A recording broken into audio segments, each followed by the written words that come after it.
ગામડાની ગીતા ભાગ 1 લેખક મહેશભાઈ પરમાર ધોરણ 4માં આવવા છતાં પણ સારું વાંચતા કે લખતા ન આવડવાને કારણે તેના પિતા લક્ષ્મણભાઈ શાળામાંથી ઉઠાડી લીધી કે પોતાનું નામ એકલું લખી શકતી હતી, બસ એથી વધારે કંઈ સમજમાં આવતું નહીં.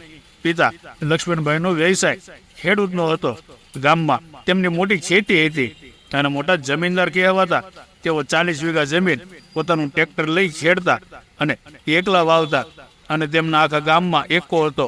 સારામાં સારી ઉપજ તેઓ લેતા હતા અને કોઈ નબળા ખેડૂતને મદદ પણ કરતા. સારો સ્વભાવ અને સારી મિલકતને કારણે ગામમાં તેમનો માન મોભો સારો હતો. લોકો પણ તેમનો પડ્યો બોલ પાળતા અને એમનું માન સાચવતા. પોતાના ગામની અંદર દર 5 વર્ષે ચૂંટણીમાં સરપંચ પદે સતત 5મી વાર ચૂંટાઈને આવ્યા છે. ગામમાં ખૂબ સારો વિકાસ કરેલો એટલે એનું પરિણામ હતું કે તેમને સંતાનમાં એક દીકરો અને એક દીકરી હતી. દીકરી મોટી, તેની ઉંમર 9 વર્ષની અને દીકરો રાકેશ એ 8 વર્ષનો હતો. પંચાયતના કામમાં શહેરના એક સારા કોન્ટ્રાક્ટર બિહારીલાલ તે સરપંચને ત્યાં અવારનવાર રસ્તાઓના બિલ કે ખડિયાતના બિલ પાસ કરવાના હોય કે નવું કોઈ કામ રાખવાનું હોય ત્યારે તેઓ સરપંચને મળતા અને તેમને ઘરે આવતા. આમ તેમની દોસ્તી ખૂબ ગાઢ હતી. બિહારીલાલને સરપંચની આ રૂપની અંબાર સમી દીકરી કાલું કાલું બોલે અને સંસ્કારી એવી દીકરી ગીતા પોતાના દીકરા પ્રવીણ માટે ખૂબ ગમી ગઈ હતી. અને તેઓ બંને એક જ જ્ઞાતિના હતા એટલે આ સગપણને ના પાડવાનો કોઈ સવાલ ન હતો. તેમણે એકવાર સમય જોઈને દીકરી પોતાના દીકરા પ્રવીણ માટે પ્રસ્તાવ મૂક્યો. બંને એકબીજાને સારી રીતે ઓળખતા હતા. બિહારીલાલના ઘરે પણ શહેરમાં સરપંચ અવારનવાર જતા એટલે તેમના આખા ઘરની પરિસ્થિતિથી પરિચિત હતા. અને બિહારીલાલની પત્ની લીલાબેન પણ ખૂબ માયાળુ સ્વભાવના હતા અને સંસ્કારી પણ હતા. તેમને સંતાનમાં એક જ દીકરો પ્રવીણ તે આ વર્ષે ધોરણ 7માં અભ્યાસ કરતો હતો અને તે દર વર્ષે વર્ગમાં પ્રથમ આવતો. તે બિહારીલાલ સરપંચને દર વર્ષે કહેતા. આમ એકબીજાની પસંદગીથી સગાઈ થઈ ગઈ અને નક્કી કરેલ તારીખે બંનેના લગ્ન ધામધૂમથી થઈ ગયા. આખા ગામમાં ખુશાલી હતી.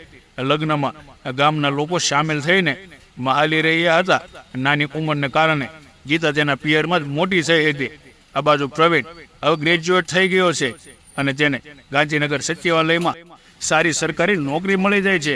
ઓફિસમાં ઉચ્ચ પદે હોવાને કારણે તેમના હાથ નીચે 6 માણસ હતા. હવે પ્રવીણ યુવાન થઈ ગયો હતો. લગ્ન કર્યા ત્યારે બરાબર ખબર પણ નહીં કે લગ્ન કોને કહેવાય. તેની પત્ની ગીતાને આણું કરીને તેડી લાવ્યા, પણ પ્રવીણને તેના ઉપર જરા પણ પ્રેમ ન હતો. કારણ ગીતા ગામડાની અને અભણ સમી, તેને કંઈ વાંચતા કે લખતા આવડે નહીં. શહેરમાં કેવી રીતે રહેવું તે બરાબર ખબર નહીં. રૂપાળી બહુ હતી પણ પ્રવીણને તેના ઉપર સહેજ પ્રેમ નહીં. તે તેની પત્નીથી અલગ જ સૂતો હતો. ગીતા તેને મનાવવા કે સારું લગાડવા ઘણી કોશિશ કરતી પણ બધું વ્યર્થ હતું.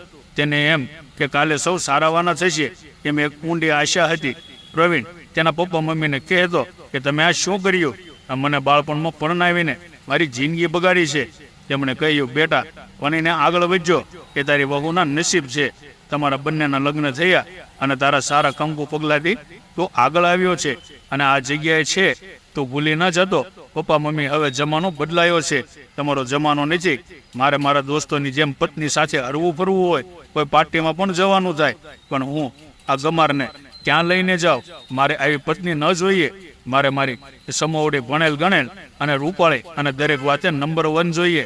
ગીતા બિચારી રોજે રોજ ઓફિસથી તેના આવવાની રાહ જોઈ બેસતી હતી અને તેને જમાડીને જમવાની રીત તે જાણતી. પણ પ્રવીણ ઓફિસેથી આવી નહીં. ધોઈને પોતે જમવાનું કાઢીને જમવા બેસતો. તે તેની પત્નીને ક્યારે બોલાવતો નહીં કે વાતચીત કરતો નહીં. ગીતા છેલ્લે એકલી જમીને આંસુ સારતી સૂઈ જતી. પ્રવીણને રાત્રે ખૂબ જ અવારનવાર વિચારો આવતા અને તેના મોડે સુધી ચાલતા. સવારે ઉઠી ટાઈમે ઓફિસ પહોંચી જતો. તેની ઓફિસમાં પ્રિયા નામની એક છોકરી ક્લાર્ક હતી. તેની બોલવાની સ્પીચ એટલી સારી હતી અને હોશિયાર પણ હતી કે આખી ઓફિસમાં તે ખૂબ માનીતી હતી. પ્રિયા પ્રવીણના ખૂબ નજીક હતી. આખો દિવસ કામના અર્થે વાતચીત થતી અને આપલે થતી. આમ ધીમે ધીમે બંનેના મનમાં પ્રેમ પાંગર્યો અને તેમને ખબર રહી નહીં. આજે પ્રવીણ ખૂબ ખુશ મિજાજમાં હતો. તેને વિચાર્યું કે આજે મારા મનની વાત પ્રિયાને કહી દઉં. તેમ વિચારી આજે પ્રિયાને સાંજના એક મોટી હોટલમાં ડિનર માટે કહે છે.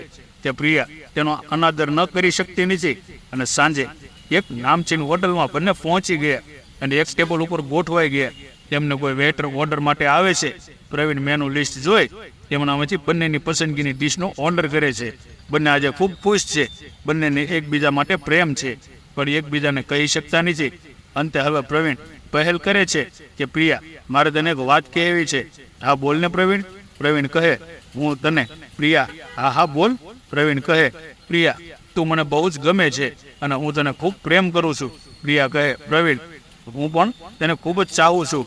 વેટર ક્યારે આવીને ડીશ મૂકી ગયો તેનું બંનેનામાંથી કોઈને ભાન ના રહ્યું. બંને જણ જમતા જમતા ખૂબ જ વાતો કરે છે, પણ પ્રવીણ પોતાના લગ્ન થયા છે તે વાત તેને છુપાવી હોય છે. તે જણાવી નથી. પ્રિયા કુંવારી છોકરી છે. હવે આગળ શું થાય છે તે ભાગ 2 માં આજે બપોર પછી જોઈશું. વાચક મિત્રો, આપનો અભિપ્રાય આપી શકો છો કે શું બંને લગ્ન કરશે કે તેઓ એક મિત્ર બનીને રહેશે? કમેન્ટ જરૂર કરજો મિત્રો. બીજો ભાગ આજે બપોર પછી 5 વાગ્યે પ્રસિદ્ધ થશે. જય શ્રી કૃષ્ણ.